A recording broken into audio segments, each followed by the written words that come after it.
All right, this one's for the YouTube again, so I thought I'd go ahead and make a video. Guys, check this shit out. So, I mean, I already got everything replaced and everything, but I wanted to go ahead and make a video about this. I've worked on many of cars, majority of them Japanese. Owned 4 240SXs, a Cressida, 74 Datsun, miscellaneous other cars. I had a 79 Volvo, and here on this 69 Chevy, guys, check this shit out. I'm talking, never in my life of working on vehicles would I have ever thought I'd see this, but the manifold literally broke in half. And in my previous video, I was pointing out the mufflers, and one of the mufflers had literally split in half. Well, I'm thinking I had explained that that happened on my way from Portland to Salem while I was driving down to basically Los Angeles. And I'm thinking at the same time that that muffler went, this had already gone. When I first bought the truck, I remember rubbing my hand right here and I felt a crack, but I didn't think it was busted open. And I remember saying, you know, I'm definitely gonna have to look for these exhaust manifolds. And I never did. I just, you know, blew it off. Well, got back here. It's been almost a year now that I've owned the truck. And one morning I walked outside, started up the truck, and I was like, boy, that's a lot louder than I've ever, you know what I'm saying? Even with broken mufflers, that shit was loud. I walked around and tried to find it in the exhaust system, wasn't there. Popped the hood, and long and behold. So, yeah. I mean, if you look real close, you can see that scaling right there. Sorry, my hands are kind of shaky. You can also see the scaling right there.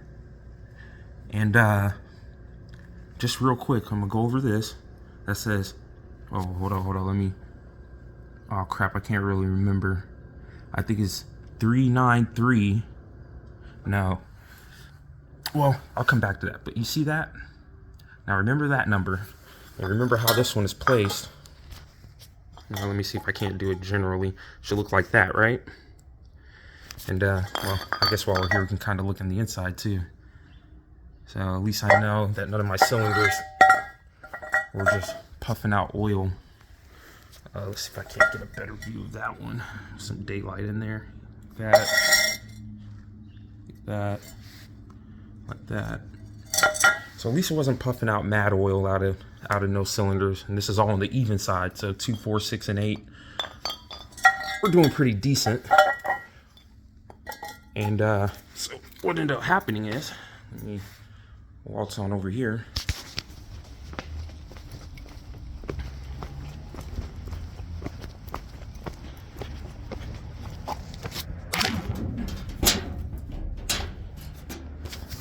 So this is what it is. So I got it replaced. And let me zoom in on this part number so you can see that. So you see that is 39, yeah, that's what it is, 3932465, but this one is RH48. So it's actually the same, but this came up off of a Corvette. Mitford 350 motor, blah, blah, blah. Had to remove the starter to do it. Fought with this for a minute. Yeah, fought with this for a minute. But, you know, got it removed, got it replaced. But it only exposed something. The collector down here is 1.9 inches. Then we come to this side. And you can already see the difference. See how that has this to it? Well, it turns out, and it's kind of hard to see these numbers, but I'll recite it. Let's see, there it is. I can't really remember the number by heart. I have it all on the phone. But long story short, this one, that collector down there, that's 2 inches.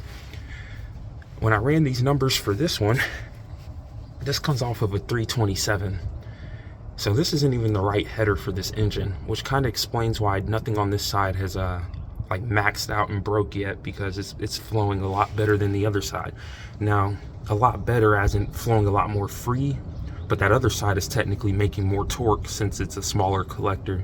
I can't say the same for the primaries, you know, the actual primaries, but I'm thinking just alone with that 2-inch collectors, it's allowing it to exhale a lot better.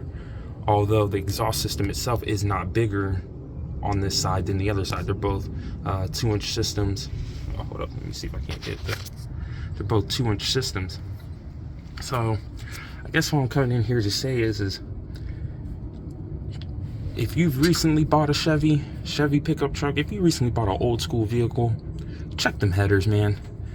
And long story short, I guess they like franken this motor back together, which isn't bad. I mean, you know, I would much rather actually one of these on the other side, but this isn't even meant for 350. When I ran the numbers, it said like 307, 327, but nothing about a 350. Nothing about a truck either. And then again, that's why it has that angle down there and this one doesn't. Yeah, you see it.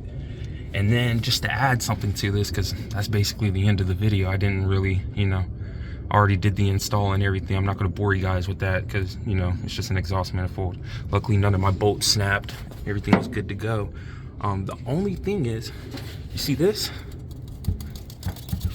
This protector? Well, let's see, I won't have to remove it.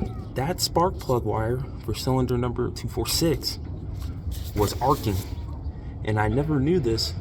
Like my truck, you know, it was idling kind of weird and a little underpowered, but nothing too like OMG. It was more underpowered because the manifold was split and that muffler back there than anything else. But that being said, this wire right here, since there is no protector, this wire right here is actually being melted and it's split open and it's arced. I went about heat wrapping it, and then wrapping it with so much electrical tape it's probably stiffer than a cast. And but yeah, I mean, it worked out. Motor's running fine, and it's actually running quieter than I expected. But I guess that's just the update I wanted to do real quick about, you know, broken exhaust manifolds. And what I want to do, Flowmaster, I think that's her name. Yes, not Flowtech. Flowmaster makes the ram horn exhaust with 2 1/4 outlets, 1 5/8 primaries, and those ram horns they're just beautiful. I'll try to put a link or even a picture in the video of them, but that's definitely what is on what's next. What's fortunate about that is those ram horns will basically, this side will bolt up. Well, not really, but kind of. I mean, well, no, because the 2.5-inch collector, this flange isn't big enough for it. I'll come across that, you know, I'll cross that bridge when we get there. But just by looking at it like this, in a sense, those Flowmasters would hook up on this side, but I'd have to redo all that down there on this side. But we'll see what happens. Those are $300 exhaust manifolds, and we'll just have to see. But boy, would it be nice. But all right, team.